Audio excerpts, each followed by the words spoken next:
पुढे पंतांनी आपले कर्तव्य व जनतेला मार्गदर्शनाचे कार्य पूर्ण करून अंबेजोगाईल नृसिंहतीर्थ हे आपले समाधीस्थान निवडले. तिथे नृसिंह मंदिर आहे. 2 महादेवांची मंदिरे आहेत. काही लेण्या आहेत. समोर 3 तीर्थेही आहेत. अशा निवांतस्थानी त्यांनी समाधी घेतली. त्यांनी जरी समाधी तरी अजूनही जे कोणी भक्त निर्मळ मनाने भक्ती सेवा करतील त्यांना दर्शन घेतात. पुढे काही दिवसांनी माळे गावी देवाच्या उत्सवाच्या खर्चासाठी जमीन मिळाली होती.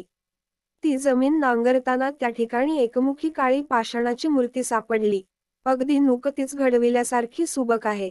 तेजस्वी आहे आणि जागृत दैवत आहे. तिथे उत्सव होत असतो. पुढे फिरत फिरत श्री वासुदेवानंद सरस्वती टेंबे स्वामी अंबेजोगाईला आले. त्यांनी सर्व माहिती काढून जनकल्याणार्थ ते सर्व साहित्य सोप्या भाषेत लिहून ठेवले. तेव्हापासून सर्व जनतेला कळू लागले. दासोपंतांनी 2 मुलांसाठी एकसारखी 2 दत्त मंदिरे बांधून ठेवली. त्यांना थोरले व धाकटे देवघर म्हणतात. सोप्याचा वाडा, गुरुरूप मंदिर, कमलनयन तीर्थ अशा बऱ्याच पाहण्यासारख्या गोष्टी आहेत. त्यांचे इथे वर्णन केले तर मोठा ग्रंथ होईल. श्री दत्त जयंतीच्या वेळी इथे मार्गशीर्ष महिन्यात पूर्ण महिनाभर उत्सव चालू असतो. दत्तात्रेय षोडशावतार श्री दत्तांच्या 16 अवतारांचा उत्सव फक्त अंबेजोगाईलाच होतो. पूर्ण भारतात दुसरीकडे कुठेच होत नाही. या अवतारांचा जन्म केव्हा, कुठे व कशासाठी झाला याची संपूर्ण माहिती इथे मिळते व त्यांचे वेगवेगळे जन्मोत्सवही साजरे होतात. ते सर्व पाहताना जेवणाची सुद्धा आठवण होत नाही. तरी ज्या भक्तांना हे सर्व जाणून घ्यायचे असेल त्यांना त्या वेळी येऊन हा उत्सव सोहळा पाहावा व मनाने तृप्त व्हावे. 16 अवतारांची क्रमश नावे. दत्तात्रेय प्रभूंचा पहिला अवतार कार्तिक शुद्ध पौर्णिमेस झाला.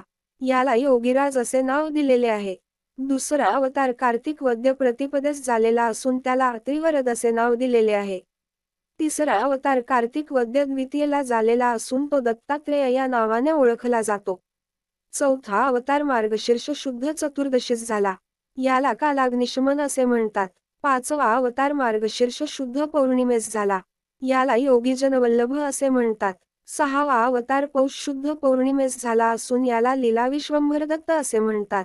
दत्तप्रभूंचा 7वा अवतार माघ शुद्ध पौर्णिमेस झाला असून याला सिद्धराज असे म्हणतात. 8वा अवतार फाल्गुन शुद्ध दशमीस झाला. हा ज्ञानसागर या नावाने ओळखला जातो. 9वा अवतार चैत्र शुद्ध पौर्णिमेस झाला. तो विश्वंभरावधूत या नावाने प्रसिद्ध आहे. दत्तगुरूंचा 10वा अवतार वैशाख शुद्ध चतुर्थीस झाला असून त्याला मायामुक्त अवधूत असे म्हणतात. 11वा अवतार ज्येष्ठ शुद्ध त्रयोदशीस झाला असून तो मायामुक्त अवधूत या नावाने प्रसिद्ध आहे. दत्तगुरूंचा 12वा अवतार आषाढ शुद्ध पौर्णिमेस झाला असून त्याला आदिगुरु नाव देण्यात आलेले आहे. ही पौर्णिमा गुरुपौर्णिमा या नावाने सर्वत्र ओळखली जाते. आदिगुरूंच्या अवतारामुळेच या पौर्णिमेला गुरुपौर्णिमा असे नाव दिले गेले असावे.